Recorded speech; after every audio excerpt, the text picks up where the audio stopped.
নমস্কাৰ, মই ডক্টৰ অনুপম, হৃদৰোগ বিশেষজ্ঞ, লগতে CMD ৰিপৰ্টাৰ ৰেগনেণ্ট নিউজ। আজি আমাৰ বিশেষ টপিক হ'ল ষ্ট্ৰেছ। ষ্ট্ৰেছ এনেকুৱা বস্তু যিটো আমাৰ সুগাৰ লেভেলছ আৰু হাৰ্ট ডিজিজ যিটো আছে সেইটো এক্সাৰবেট কৰে, মানে বঢ়াই দিয়ে। ষ্ট্ৰেছ হ'লে কি হয়? ষ্ট্ৰেছ যদি থাকে আমাৰ, তেতিয়া এটা হৰমন যিটো কৰ্টিসল লেভেলছ আছে সেইটোৰ লেভেলটো ৰেইজ হৈ যায়। And cortisol levels যেটো আছে হেতু যদি বাঢ়ি যায় তেতিয়া আমাৰ ফ্যাট ডিপোজিশন বডি যেটো আছে হেতুত বাঢ়ি যায়। And fat deposition যদি বাঢ়ে তেতিয়া আমাৰ যেটো অৰ্গানস আছে যেনেকৈ লিভাৰ আছে, স্মল ইন্টেস্টাইন আছে, হেবোৰৰ সাইডতে ফ্যাট জমা হয়। যেটো আমি কো আমাৰ দুটা টাইপৰ ফ্যাট আছে, এটা সাবকিউটেনিয়াস ফ্যাট যেটো স্কিনৰ তলত থাকে, এটা থাকে ভিসাৰাল ফ্যাট। ভিসাৰাল ফ্যাট হল বহুত ডেঞ্জাৰাস and এটো আমাৰ অৰ্গানৰ সাইডতে যেনেকৈ স্মল ইন্টেস্টাইন হেবোৰৰ ওচৰত জমা হয় আৰু এটো বহুত ডিফিকাল্ট বাৰ্ন কৰক। আমি এক্সাৰসাইজ বা ডায়েটৰ ওপৰত ফোকাস কৰো, কিন্তু স্ট্ৰেস লেভেলস যেটো আছে এটো যদি কম নহয় তেতিয়া আমাৰ এডিকুৱেট weight loss যেটো আছে এটো নহয়।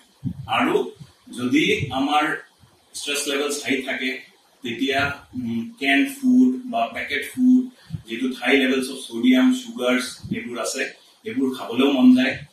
এন্ড এডিকুৱেট স্লিপ যেটো আছে মানে টোপনি আমি নাযাও, টোপনি কমকে হয়, তো তেতিয়া স্ট্রেস লেভেলস বহুত হাই থাকে এন্ড কর্টিসল লেভেলসও হাই থাকে।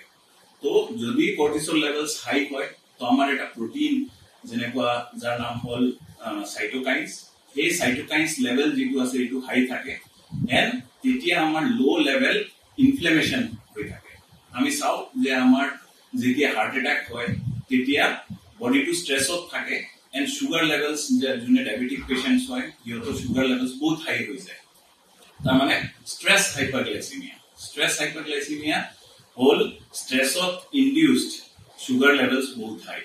তো আমাৰ যেকোনো বস্তু যদি সুগাৰ কন্ট্ৰোলত ৰাখিব লাগে, হাৰ্ট ডিজিজ যেটো আছে এটো প্ৰিভেন্ট কৰিব লাগে, তো স্ট্ৰেস হৰমোনস কম কৰিব লাগে। আমি কেনেকুৱা স্ট্ৰেস হৰমোন যেটো আছে এটো কম কৰিম? আমি টোপনিটো ভালকে যাব লাগে, স্মোকিং এভয়েড কৰিব লাগে, এক্সেসিভ এলকোহল ইনটেক মানে ড্ৰিংক কৰা যেটো আছে এটো কম কৰিব লাগিব।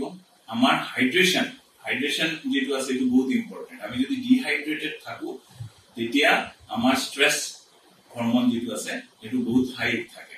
তো হাইড্ৰেশন যোনে যোনে পানী খাব পাৰে, মানে হাৰ্টৰ পাম্পিং এডিকুৱেট আছে, কিডনি যেটো আছে এটো ভাল আছে, তো তেতিয়া পানীটো বহুত ভালকে খালে তেতিয়া স্ট্রেস হরমোনস নরমাল থাকিব। Take care.